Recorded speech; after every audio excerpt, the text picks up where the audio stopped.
आइए आज हमारे साथ कार्यक्रम में शामिल हो रहे हैं इकिगाई एसेट मैनेजर होल्डिंग्स के फाउंडर और सीईओ पंकज टिब्रेवाल साहब। पंकज जी, बहुत बहुत स्वागत है आपका। धन्यवाद हमें समय देने के लिए। Good morning. ग्लोबल मार्केट्स पर ही पहले राय लेना चाहता हूँ, क्योंकि इस वीकेंड पर बहुत सारी चीज़ें हुई। एक और जहाँ इसराइल की तरफ से लड़ाई तेज होती दिख रही है, चाइना आज बड़ा गर्म हो रहा है, जापान के हाल कुछ अलग ही चल रहे हैं। सर, ये सब कुछ जो ग्लोबल चल रहा है, इस बीच में अमेरिका ने लाइफ आई बना दिया, कैसे देखें, हम पर क्या असर होगा? जरा एक बार ग्लोबल सिचुएशन को अच्छे से समझाएं सर। अ, अनिल जी, ग्लोबल को टच करते हैं, बट अगर आप देखें लास्ट कई हफ्तों से हम्म। हम काफी सारे इन्वेस्टर से अलग अलग फोरम में मिल रहे हैं।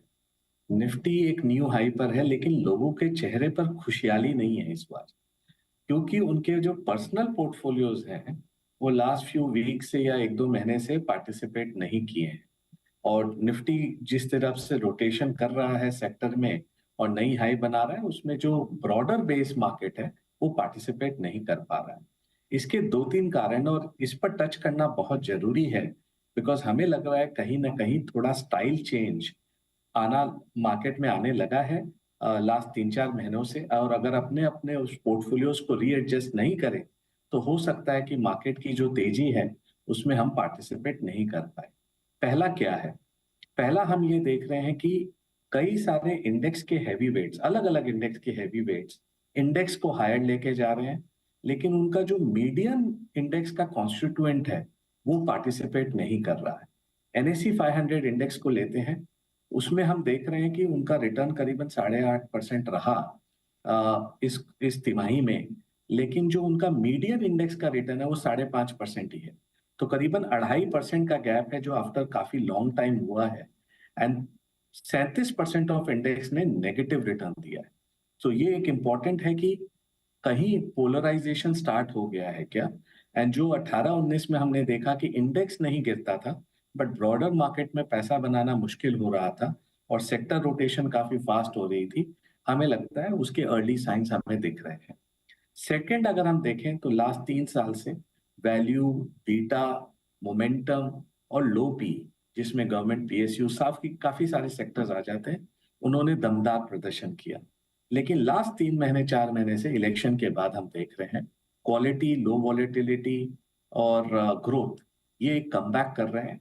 और अगर पोर्टफोलियोज अपने आप को रीअलाइन नहीं किए तो हो सकता है जो लास्ट 3 साल पहले हमने देखा कि ग्रोथ एट एनी प्राइस को लोग खरीद रहे थे और उन्हें फिर 3 साल का पेनफुल पीरियड सहना पड़ा, अगर इस बार भी अगर रीअलाइन नहीं किए तो हो सकता है पेनफुल पीरियड सहना पड़े। तीसरा, हम ग्लोबल पर आते हैं। आपने देखा चाइनीज मार्केट का रिबाउंड, जहां गवर्नमेंट ने नच किया, वहां पर प्रॉपर्टी को इजी किया, थोड़ा उनके जो ब्याज दर के रिक्वायरमेंट है उनको कम किया। एक महीने के अंदर चाइनीज मार्केट 13% ऊपर है और हैंसेंग 17% ऊपर है। और कैलेंडर ईयर टू डेट देखें तो चाइना जो वर्स्ट परफॉर्मिंग मार्केट था, अब one of the top performing markets में एक महीने के प्रदर्शन के बाद आ गया है। सो क्लियरली जो फ्लो इंडिया की तरफ आ रहा था वो कहीं ना कहीं थोड़ा रुक सकता है। ये नहीं कि क्योंकि डोमेस्टिक इन्वेस्टर को भी फर्क पड़े, बट ग्लोबली जो बड़े एसेट मैनेजर्स हैं उनके पास जो चाइना एलोकेशन था और काफी लोग अंडरवेट थे, तो ये एक सरप्राइज की तरह आया है। काफी थोड़ा पैसा वहां भी चेज कर सकता है। तो ये जो काम हो रहा है जियो पॉलिटिकली, थोड़ा कंफ्यूजन का काम है। आप जापान में देख रहे हो कि येन कैरी ट्रेड और अब प्राइम मिनिस्टर चेंज। यूरोप में एक अपनी स्ट्रगल चल रही है डेमोग्राफिक्स की। यूएस में इलेक्शन आपके एक महीना दूर है, ऑलमोस्ट 40 दिन बाद यूएस में इलेक्शन होने वाला है। फेड ने 50 बेसिस पॉइंट का एक सरप्राइज दे दिया। तो ये सारे का मतलब ओवरऑल सारांश ये है कि मार्केट जो इजी पैसा था लास्ट 3 साल से, जहां आप कोई भी आंख बंद करके स्टॉक में डालो आपका पैसा बन गया, वो अब प्रोबेबली नेक्स्ट 12-18 महीने नहीं रहने वाला है। ये 12-18 महीने बहुत ट्रिकी रहने वाला है। बॉटम अप स्टॉक पिकर को रिवॉर्ड करेगा। कई सारे खाली फ्यू सिलेक्टेड स्टॉक्स चलेंगे, और इसमें अगर आप अपने पोर्टफोलियो को रियलाइन नहीं कर पाए तो आपको प्रॉब्लम झेलना पड़ेगा। और जो चेहरे पर आप मायूसी देख रहे हैं, लोगों के चेहरे पर मुस्कुराहट नहीं देख रहे हैं नई इंडेक्स के लेवल आके भी, तो वो और कंटिन्यू कर सकता है। सो क्लियरली मेरा एक ही सलाह रहेगा इन्वेस्टर्स से कि इस समय आप रिस्क मैनेजर बने रादर देन फंड मैनेजर। इस समय अपने पोर्टफोलियो को, रिस्क को संभालना बहुत जरूरी है। और सेकेंड, अपने रिटर्न एक्सपेक्टेशंस को मॉडरेट करिए। लास्ट 5 साल जो आपने 20 से 25% पोर्टफोलियो लेवल पर रिटर्न बनाया और कई लोगों ने कई ज़्यादा बनाया, प्रोबेबली वो आने वाले नेक्स्ट 2-3 साल उतने दमदार नहीं रह सकते हैं बिकॉज़ इंडिया की कॉर्पोरेट जो हैं, उनका मुनाफ़ा में थोड़ा स्लो डाउन है। हम 5 साल में 22% अर्निंग्स कंपाउंडिंग देखें, नेक्स्ट 2 साल हमारा मानना है ये 11 से 13% की अर्निंग्स कंपाउंडिंग रहेगी कॉर्पोरेट इंडिया की और फाइनली मार्केट्स वही मिरर करता है जो corporate India over a medium to long term करती है। So perfect. ये थॉट था और ये ऑब्जर्वेशंस थे हमारे कि मार्केट में साइकिल थोड़ा-सा बदलाव आ रहा है और पोर्टफोलियोज़ को अकॉर्डिंगली बदलना चाहिए। ठीक बात है। तो ये आपके लिए अब थोड़ा-सा स्टॉक स्पेसिफिक अप्रोच रखना ज़रूरी होगा और रिटर्न यानी कि कमाई की उम्मीद थोड़ी कम करें, थोड़ा ज़्यादा होल्ड करना होगा। जल्दबाजी में पहले आसानी से जो पैसा बन जाता था, वो अब नहीं बनेगा, ये ध्यान में रखें। आपने रिजल्ट सीज़न की बात की कि आपने कहा भी कि क थोड़ी-सी कंपनी की कमाई में धीमेपन के संकेत जो पहली तिमाही में हमें मिले थे, क्या आपको लगता है कि दूसरी तिमाही में भी वैसा ही कुछ रहेगा?